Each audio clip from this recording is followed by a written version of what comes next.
అక్రమాల పుట్ట మధు, నీవు మంత్రిపై విమర్శిస్తావా? మండిపడ్డ ఎమ్మెల్సీ వెంకట్.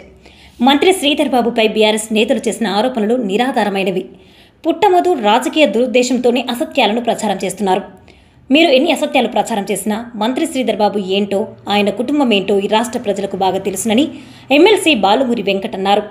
రాష్ట్రంలో పెట్టుబడులను అడ్డుకోవడానికి సీఎం రేవంత్ రెడ్డి నేతృత్వంలోని ప్రజాప్రభుత్వంపై ప్రజల్లో అపనమ్మకం సృష్టించడానికే కేటీఆర్ స్వీయ దర్శకత్వంలో కొందరు బీఆర్ఎస్ నాయకులు ఈ తరహా రాజకీయాలు చేస్తున్నారని ఆగ్రహం వ్యక్తం చేశారు. ఎన్నో ఏళ్లుగా శ్రీధర్ బాబు మంత్రిగా పనిచేస్తూ వస్తున్నారు. రాష్ట్రానికి అనేక పెట్టుబడులు వచ్చేలా చేసి ఎంతోమంది నిరుద్యోగులకు ఉద్యోగ ఉపాధి అవకాశాలు కల్పించేలా కృషి చేస్తున్నారని అన్నారు. అలాంటి వ్యక్తి పేరు బదనాం చేయాలన్న కుట్రతోనే బీఆర్ఎస్ నేతలు అసత్యాలను ప్రచారం చేస్తూ ఆనందం పొందుతున్నారు. దొంగల పార్టీలో ఉన్న దొంగలే ఇప్పుడు దొంగ దొంగ అని అరుస్తూ నీతులు వల్లే వేస్తూ ఎదుటి వారిపైకి వేలెత్తి చూపుతున్నారు. తప్పు చేసిన వారిపై చర్యలు తీసుకోమని ఫిర్యాదు చేసిన వారిపైనే బురద చల్లడం, చిల్లర రాజకీయాలు చేయడం తెలంగాణలో తప్ప ఎక్కడ కనిపించదు. మంత్రి శ్రీధర్ బాబు గారి ఓఎస్జీ పేరిట నకిలీ లెటర్ హెడ్స్ను ఎవరో బయట వ్యక్తులు సృష్టించి ఐటీ ప్రాజెక్టులు ఇప్పిస్తామంటూ బాధితుల నుంచి 1.77 కోట్ల వసూలు చేశారు.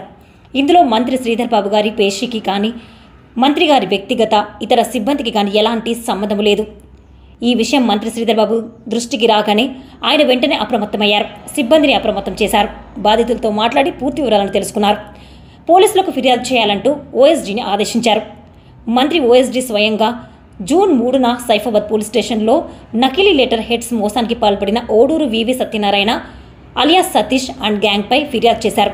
ఫిర్యాదు ఇచ్చిన రోజు అంటే జూన్ 3న సైఫాబాద్ పోలీసులు ఎఫ్ఐఆర్ను నమోదు చేశారు. హైదరాబాద్ పోలీస్ కమిషనరేట్కు చెందిన పోలీస్ ఉన్నతాధికారులతో మంత్రి శ్రీధర్ బాబు గారు స్వయంగా మాట్లాడారు. ఈ వ్యవహారంతో సంబంధం ఉన్న ప్రతి ఒక్కరిపై కఠిన చర్యలు తీసుకోవాలని ఆదేశించారు. ఎంతటి వారున్నా వదిలిపెట్టదని సూచించారు. భవిష్యత్తులో ఇలాంటి ఘటనలు జరగకుండా కఠినంగా వ్యవహరించాలని కోరారు. ఓఎస్డీ ఇచ్చిన ఫిర్యాదు ఆధారంగా సైఫాబాద్ పోలీసులు 6 నిందితులను అరెస్టు చేసి జైలుకు పంపించారు. ప్రస్తుతం కేసును హైదరాబాద్ సిసిఎస్ పోలీసులు దర్యాప్తు చేస్తున్నారు. శ్రీధర్ బాబు గారు ఈరోజు చిత్తశుద్ధితోటి విదేశాల్లో తిరుగుతూ ఇన్వెస్ట్మెంట్స్ తీసుకొని వస్తుంటే కేటీఆర్ గారు ఏదో చెప్పిండని చెప్పి వాడు మాట్లాడమన్నాడని చెప్పి నువ్వు సిగ్గు లేకుండా శ్రీధర్ బాబు గారి పైన తప్పుడు ఆరోపణలు చేసి అవాస్తవాల్ని ప్రజలకి చెప్పే ప్రయత్నం చేస్తున్నావు. ఆ ఇష్యూలా ఏదైతే శ్రీధర్ బాబు గారికి సంబంధించి వారి యొక్క లెటర్ ప్యాడ్ ఏదైతే ఉంటుందో దాన్ని తీసుకొని కొంతమంది వ్యక్తులు దాన్ని బయట ఇప్పుడు సిఎంఆర్ఎఫ్ కో ఎల్ఓసికో లెటర్ ప్యాడ్ ఇస్తే ప్రతి ఒక్కరి దగ్గర లెటర్ ప్యాడ్ ఫార్మాట్ అనేది ఉంటుంది. ఆ ఫార్మాట్ ని తీసుకొని ఉద్యోగాలు పెట్టిస్తామని బయట ఎక్కడనో దాని ఎంబ్లమ్ ని మార్పింగ్ చేసి వారి సంతకాన్ని కూడా మార్పింగ్ చేసి కొంతమందిని మోసం చేసే ప్రయత్నం చేసినప్పుడు ఆ విషయము స్వయాన మంత్రి గారి దృష్టికి జూన్ 3 రోజు 2025 జూన్ 3 వారి దృష్టికి రాగానే ఇమీడియట్ గా శ్రీధర్ బాబు గారు ఓఎస్డీ రఘురామ శర్మ గారు ఆ రోజు సైఫాబాద్ పోలీస్ స్టేషన్ కి వెళ్లి సైఫాబాద్ పోలీస్ స్టేషన్ లో ఆ ఎవిడెన్సెస్ తోటి ఈ రకంగా ఎవరో ఫ్రాడ్ చేసి మోసం చేస్తుర్రు, మా ఆఫీస్ పేరు చెప్పి మా డిపార్ట్మెంట్ పేరు చెప్పి అని చెప్పి సైఫాబాద్ పోలీస్ స్టేషన్ లో కంప్లైంట్ ఇవ్వడం జరిగింది. కొంతమంది మరి చేసిన వ్యక్తులు బీఆర్ఎస్ పార్టీకి సంబంధించిన వాళ్ళ నాయకులకి సంబంధించిన వ్యక్తులా లేదా ఉద్దేశపూర్వకంగా శ్రీధర్ బాబు గారి పైన బురద జల్లి శ్రీధర్ బాబు గారి ఇమేజ్ డ్యామేజ్ చేయడానికి మరి పుట్టమధు గతంలో నేర చరిత్ర దానితో పాటు అడ్డగోలుగా భూ కబ్జాలు చేసిన మరి ఆయన శ్రీధర్ బాబు గారి ఇమేజ్ డ్యామేజ్ చేయడానికి ఉద్దేశపూర్వకంగా ఆయన దగ్గర ఉన్న కొంతమంది వ్యక్తులని పురమాయించి ఇసొంటి చెయ్యండి మంత్రి గారిని డ్యామేజ్ చేద్దామని చెప్పి మరి ఆయన చేసిన ప్రయత్నమా? చాలా అనుమానాలు ఉన్నాయి దీనిపైన.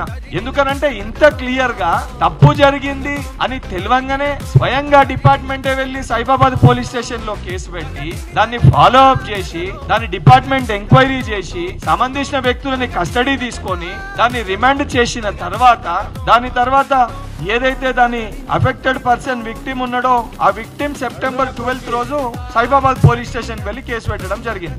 మధు కేటీఆర్ అండ్ కంపెనీ శ్రీధర్ బాబు గారు చేసే పనులపైన జీర్ణించుకోలేక తట్టుకోలేక ఈ యొక్క టిఆర్ఎస్ దండుపాల్యము కాంగ్రెస్ పార్టీ పైన అవాస్తవాల్ని ప్రచారం చేస్తూ జూబ్లీహిల్స్ ఎలక్షన్స్ లో రాజకీయ లబ్ధి పొందనికి నీచానికి దిగజారి జరగని దాన్ని కూడా జరిగినట్టు చూపించి చెయ్యని దాన్ని కూడా మంత్రి గారి పైన రుద్ది మీ స్వార్థ రాజకీయాల కోసము నీచానికి దిగజారి మాట్లాడడం అనేది సరికాదు.